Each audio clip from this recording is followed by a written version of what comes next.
സർക്കാർ ആശുപത്രികളിൽ ജില്ലയിലെ ആദ്യത്തെ പോർട്ടബിൾ TB എക്സ്റേ പ്രവർത്തനം വൈക്കം താലൂക്ക് ആശുപത്രിയിൽ തുടങ്ങി. സംസ്ഥാനത്ത് 347 ആശുപത്രികളിൽ പുതിയതായി സ്ഥാപിച്ച ഈ എക്സ്റേ സംവിധാനം കോട്ടയം ജില്ലയിൽ വൈക്കത്ത് മാത്രമാണുള്ളത്.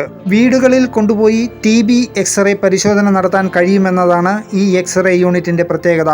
താലൂക്ക് ആശുപത്രിയിൽ നടന്ന ക്ഷയരോഗ ബോധവൽക്കരണ പരിശോധനാ പരിപാടിയിൽ നഗരസഭാ chairman Abdul Salam Rawther x-ray unit ഉദ്ഘാടനം ചെയ്തു.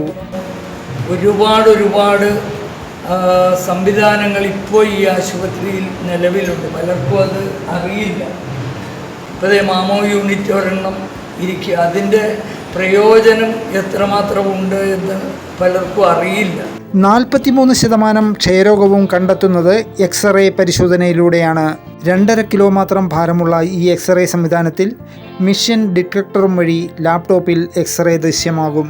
15 ലക്ഷം രൂപ വില വരുന്ന ഈ എക്സ്റേ യൂണിറ്റിൽ റേഡിയേഷൻ കുറവാണ് എന്നതും പ്രത്യേകതയാണ്. TB കണ്ടുപിടിക്കാനുള്ള പോർട്ടബിൾ എക്സ്റേ, ഇത് ആണ് എക്സ്റേ മെഷീൻ. ഇതാണ് അതിൻ്റെ ഡിജിറ്റൽ കഴിഞ്ഞിട്ട് ലാപ്ടോപ്പിൽ ഇമേജ് അന്നേരം തന്നെ വൈഫൈയിലൂടെ എത്തിച്ചേരും.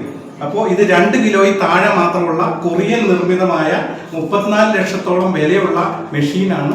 ഈ മെഷീനിൻ്റെ പ്രയോജനം എന്ന് പറഞ്ഞാൽ നമുക്ക് ഇത് ഫീൽഡിൽ കൊണ്ടുപോയി എക്സ്റേ എടുക്കാൻ പറ്റും. അപ്പോൾ TBക്കാണെങ്കിൽ 43% ആൾക്കാരെ എക്സ്റേയിലൂടെയാണ് കണ്ടെത്തുന്നത്. രാജ്യത്ത് 806 ആശുപത്രികളിലാണ് ഈ മിഷൻ പുതിയതായി സ്ഥാപിച്ചത്.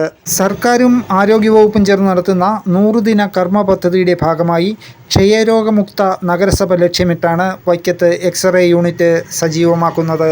വൈക്കം താലൂക്ക് ആശുപത്രിയിൽ നടന്ന ചടങ്ങിൽ ആരോഗ്യ standing committee chairman Sony Sunny, ആശുപത്രി superintendent doctor Tinkle Prabhakar, RMO doctor Biju Philip, ആശുപത്രി PRO ജോ ജോസഫ് തുടങ്ങിയവരും ആശുപത്രി ജീവനക്കാരും പങ്കെടുത്തു. മുകളിലായിട്ട് TB എന്ന ഈ രോഗത്തെ നിർമ്മാർജ്ജനം ചെയ്യാനായിട്ട് ഒരു പ്രോഗ്രാം തന്നെ ഈ രാജ്യത്തുണ്ട്.